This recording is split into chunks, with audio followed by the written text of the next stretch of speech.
Voter তালিকায় গড়মিলে অভিযুক্ত সরকারি অফিসারদের সাসপেনশন ও এফআইআর নিয়ে নির্বাচন কমিশন ও নবান্নের সংঘাতের পারদ এবার আরও চড়ল।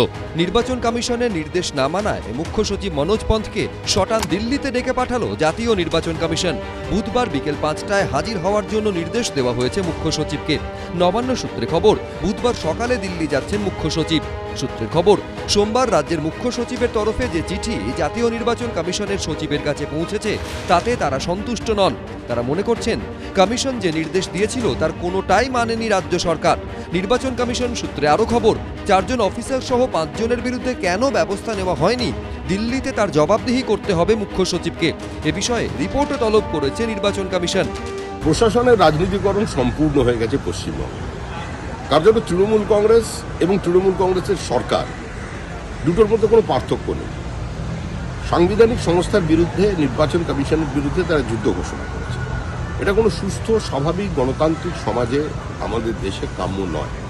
ভুলভাবে ভোটার তালিকায় নাম তোলার অভিযোগে কমিশনের তরফে সরকারি অফিসারদের সাসপেন্ড ও এফআইআর দায়েরের নির্দেশ।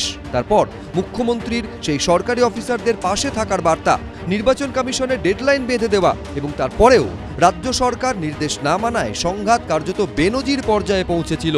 এবার সেই সংঘাতের পারদ আরও চড়িয়ে মুখ্য সচিবকে দিল্লিতে ডাকল নির্বাচন কমিশন। এরাও ভাবছে ইউনিয়ন গভর্নমেন্টে আছে, এদের চাপে নথি স্বীকার করে নি, কিন্তু বুঝতে পারছে না যে 300 দিন থেকে 240 হয়েছে, 240 থেকে যখন 250 চলে যাবে তখন এই চাপটা কে দেবে। সবাই জানে যখন ভোট হয় তখন প্রশাসন ইলেকশন কমিশনের আন্ডারে থাকে, এখন ভোট নেই।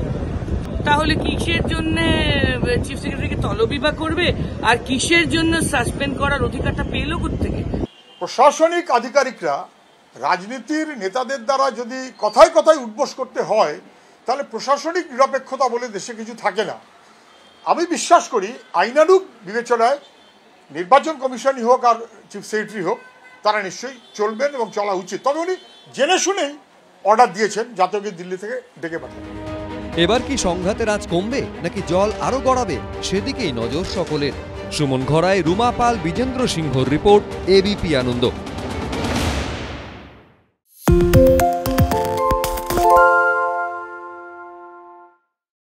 সত্য অন্তহীন, সত্যের খোঁজও তাই, সত্য সন্ধানে তাই আমরা অক্লান্ত, অকুতভয়। এবিপি আনন্দ নতুন ভাবনার প্রতীক, যা মনে মুক্ত, তথ্যে যুক্ত এবং যাবতীয় সীমানার বাঁধন থেকে মুক্ত।